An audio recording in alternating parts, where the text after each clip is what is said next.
नमस्कार साथियों, मैं आज आपसे भारत की जाति व्यवस्था पर थोड़ा बात करना चाहता हूँ। और भारत की जाति व्यवस्था पर बात करना इसलिए ज़रूरी है कि ये देश की सबसे बड़ी समस्या है। ये देश के लिए एक नासूर है। इस देश की कमज़ोरी का कारण हमारा जातियों में विभाजित होना है।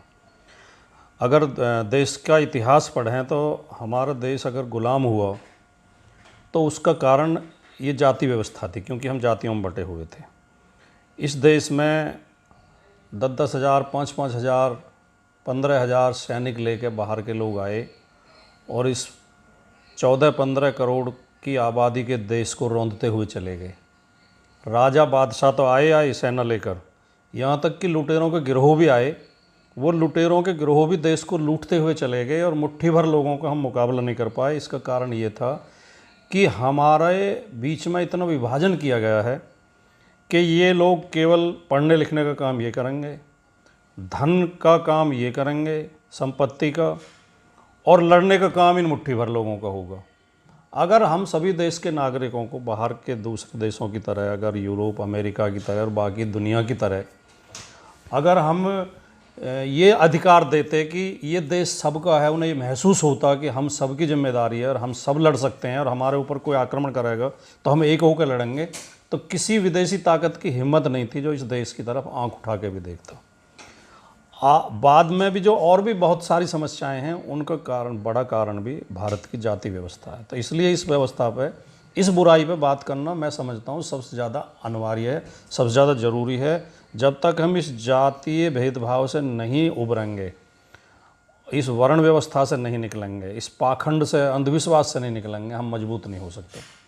दूसरे साथियों, ये भी सच्चाई है कि भारत की जाति व्यवस्था कृत्रिम व्यवस्था है, बनावटी है, बनाई गई है, आदमी के द्वारा बनाई गई है। लेकिन चालाक लोगों के द्वारा इसे धर्म का रूप दे दिया गया और धर्म ग्रंथों में इसे धीरे धीरे घुसा दिया गया है।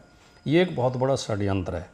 इसका परिणाम ये हुआ है कि हमारे दिमाग में ऐसी बातें भर गई हैं कि ये तो ईश्वर प्रदत्त है, वर्ण व्यवस्था तो ईश्वर की देन है, वेद में लिखा हुआ है, ब्रह्मा के मुख से ब्राह्मण पैदा हुआ, उदर से क्षत्रिय हुआ और उदर से वैश्य हुआ, भुजाओं से क्षत्रिय हुआ और पैरों से शूद्र की उत्पत्ति हुई।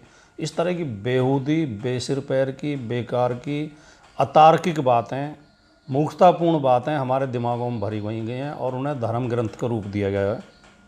साथियों, मैं भारतवर्ष में केवल 2 जातियाँ देखता हूँ और आप भी थोड़ा अपने दृष्टिकोण को सही करके देखेंगे तो आप पाएंगे कि देश में केवल 2 जातियां हैं, एक लुटेरों की जाति और एक कमेरों की जाति।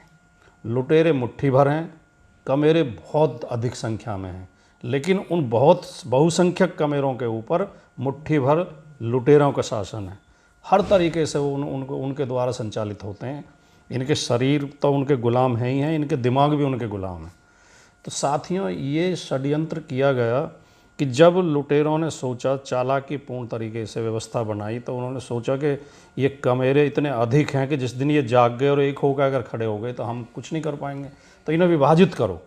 तो उन्हें 6000 जातियों में, भारत के लोगों को 6000 जातियों में बांटा गया। पहले 4 वर्ण बनाए गए, फिर उनमें जातियाँ बनाई गई। लुटेरों ने सोचा कि ये जो मेहनत कश हैं, जो हाथ से के मेहनत करने वाले लोग हैं, पसीना बहाने वाले लोग हैं, ये एक ना हो पाए, इसलिए उन्हें विभाजित किया गया है कि जो खेती करेंगे उनकी अलग जातियां होंगी, और जो पशुपालन करेंगे उनकी अलग जातियां होंगी, और जो दस्तकार होंगे, जो हाथ के कारीगर होंगे, उनकी अलग जाति होंगे। फिर इन्होंने देखा कि इनमें तो फिर अलग अलग 3 जगह करके भी इनमें बहुत सारी संख्या बनती है इनकी, तो फिर उन्हें भी बांटा गया कि जो अनाज की खेती करेगा उसकी अलग जाति होगी, जो फूल फल सब्जी की खेती करेगा उसकी अलग जाति होगी, जो तालाबों में सिंगाड़े वगैरह की खेती करेगा उसकी अलग जाति होगी। इसी तरह इन्होंने पशुपालकों को बांटा, जो गाय भैंस पालेंगे उनकी अलग जाति, जो भेड़ बकरी पालेंगे उनकी अलग जाति, जो मुर्गी कबूतर पालेंगे उनकी अलग जाति, सूअर पालेंगे उनकी अलग जाति, घोड़े गधे पालेंगे उनकी अलग जाति।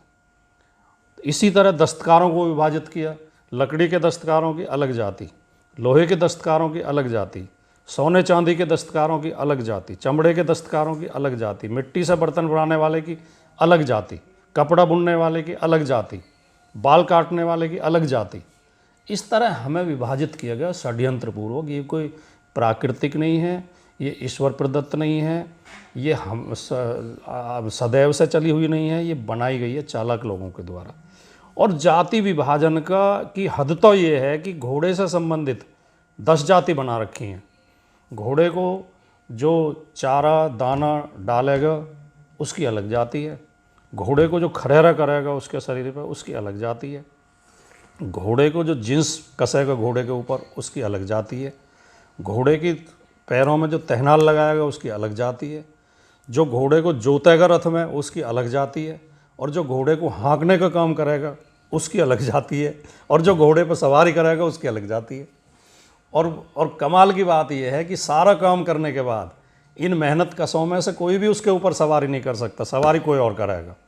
और ऐसी प्रथाएं बना दी हैं कि अगर ये, जिन्हें आम बोलचाल की भाषा में या शास्त्रों के अनुरूप, धार्मिक ग्रंथों के अनुरूप शूद्र कहा जाता है, शूद्र नाम दिया है, अगर कोई शूद्र घोड़े पर बैठेगा तो उसकी हत्या तक कर दी जाती है। आज के युग में भी, आज 21वीं शताब्दी में भी, आज के आधुनिक युग में भी दलित या शूद्र दूल्हे घोड़े पर बैठ के अपनी बारात नहीं निकाल सकते। आपको जगह जगह खबरें मिलती होंगी, अखबारों में, मीडिया में आप देखते रहोगे कि किसी दलित ने घोड़े पर बैठकर बारात निकालने का प्रयास किया तो इन धर्म के ठेकेदारों का धर्म संकट में पड़ गया, इनका सनातन संकट में पड़ गया, इनका हिंदुत्व संकट में पड़ गया, और ये लाठी लेके उसे रोकने के लिए आ गए कि तुम घोड़े पर बैठ कर बारात नहीं निकाल सकते। तो मैं केवल इस सारे विस्तार से बताने के पीछे मेरा मकसद ये है कि कमेरों की एक जाति है, मेहनत कशों की एक जाति है, खून पसीना बहाने वालों की एक जाति है।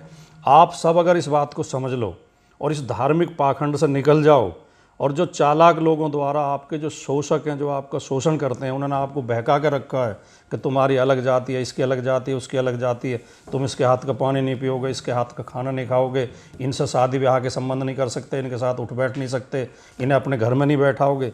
ये तमाम षड्यंत्र है आपको गुलाम बनाने के लिए।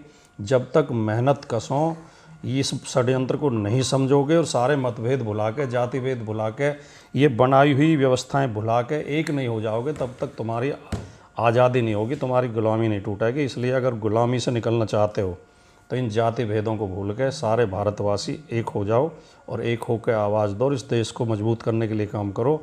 धर्म भी तभी मजबूत होगा।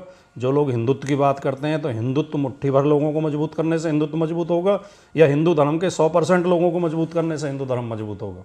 अगर देश को विश्वगुरु बनाना चाहते हो तो चंद 2% लोगों को पढ़ाने से देश विश्वगुरु बनेगा, या देश का हर नागरिक पढ़ के ज्ञान विज्ञान की बात करेगा तब देश विश्वगुरु बनेगा। देश के हर घर से खिलाड़ी निकलें, हर घर से सैनिक निकलें, हर घर से प्रोफेसर निकलें, डॉक्टर निकलें, इंजीनियर निकलें, वैज्ञानिक निकलें, नेता निकलें, वकील निकलें, जज निकलें, तब देश मजबूत होगा। या ये चंद लोगों के हाथ में ये सारी सत्ता रहे तब देश मजबूत होगा। इस षड्यंत्र को समझने की ज़रूरत है और अपने साथियों को, अपने भाइयों को समझाने की ज़रूरत है। जय हिंद, जय भारत, नमस्कार।